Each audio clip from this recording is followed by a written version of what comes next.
Hello Libra, Sun, Moon, Rising, Venus signs, kamusta kayo? Sana po nasa mabuti kayong kalagayan. Welcome back po sa Star Tarot. Kung bago kayo rito, welcome din kayo. Thank you sa inyong support. I truly appreciate it. God bless you all. Libra, ito mga mensahe para sa inyo for today. We have fall in love with your own story, Libra. So, siguro ang iba sa inyo sa ngayon, you are liking and you are loving what is happening sa buhay ninyo. Maaring natutuwa kayo sa mga nangyayari sa buhay ninyo, whatever it is that is unfolding. Sa ngayon, maybe this is what you are dreaming of, or maaring ito na yung gusto ninyo, no, na ma-experience sa buhay ninyo. So, what else? We have get back to elemental. Ayan. So, parang sinasabi dito na get back to basics. Doon lang tayo muna sa mga simple lang. Parang elementary lang. Doon muna tayo sa basics. Yun muna yung pag-focus natin, or yun ang gamitin nating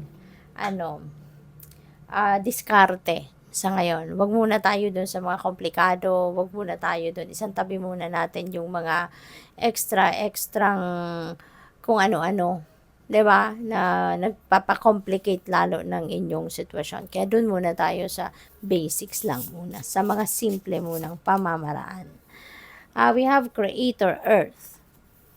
So, Earth energy is grounded and rooted, no? At connected ito.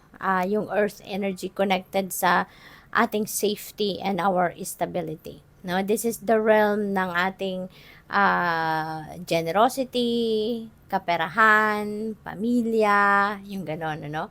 So, maring ang iba sa inyo rito baka ungrounded, no? Baka kailangan ninyo na magnilay-nilay, magmuni-muni, spend time with nature para makapag-heal kayo, para makapag-rejuvenate kayo and recuperate, no? Surrounded kayo ng earth energy, no, ng nature, yung gano'n.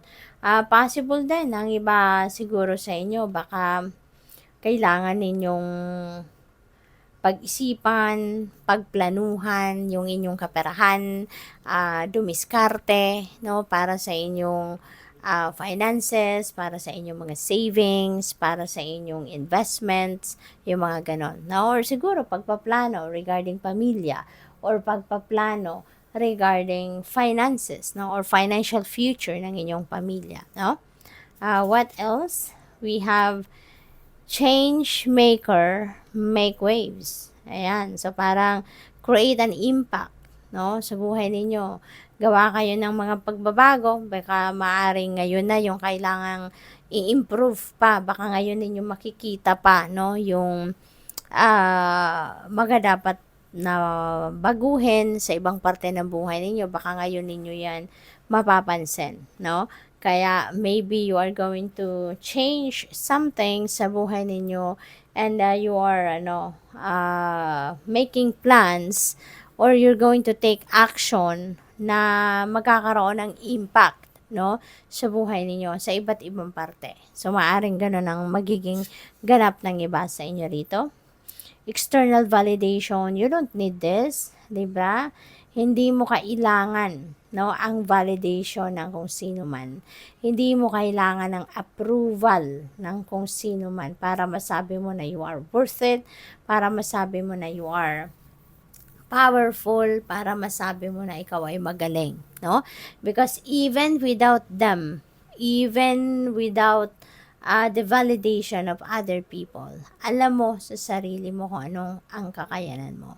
You know pretty much kung sino ka, kung ano ka, what your capabilities are. 'Di ba? Anong mga talents, skills, and gifts mo.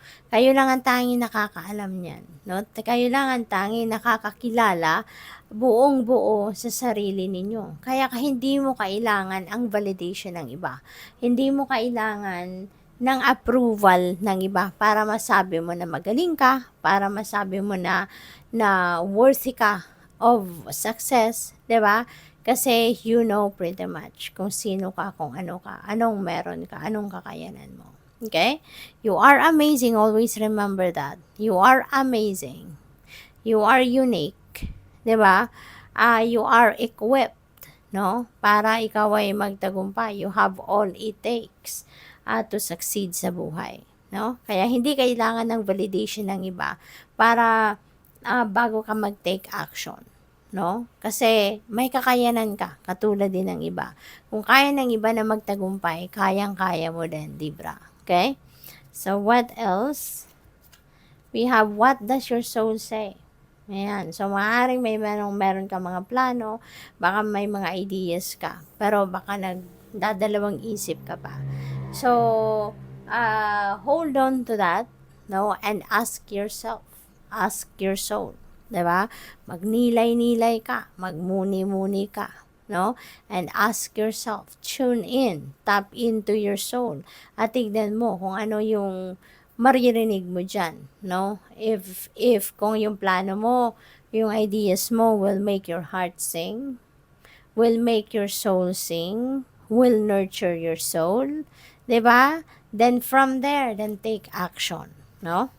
So, what else? We have lead your metamorphosis. Tapos, meron tayong change maker. So, most likely, Libra, maraming pagbabago ang gusto mong gawin siguro sa buhay ninyo. Maaari din na merong mga mag-unfold na pagbabago sa buhay ninyo sa ngayon in various areas of life, no? So, baka yung change na to might come from various sources, no? Baka sa sarili mo, meron kang gustong baguhin, meron kang gustong palitan, gustong bihisa ng bago. Tapos, meron din mga pangyayari, meron din mga kagustuhan ng universe sa ngayon na pagbabago na yung divine universe ang gagawa para sa'yo. So, maaring may ganun ang sitwasyon dito. What else? We have you, the muse. Ayan. So, siguro sa ngayon, recognize mo, acknowledge mo kung ano yung mga capabilities mo, ano yung mga talents, skills, and gifts mo, and you are going to capitalize on that. You are going to use those para sa mga pagbabagong ito. Maaaring ito yung magiging kapital ninyo or gagamitin ninyo para mag-create ng mga iba't ibang pagbabago sa buhay ninyo, no? So, good luck. Thank you for watching. Love and light. Namaste.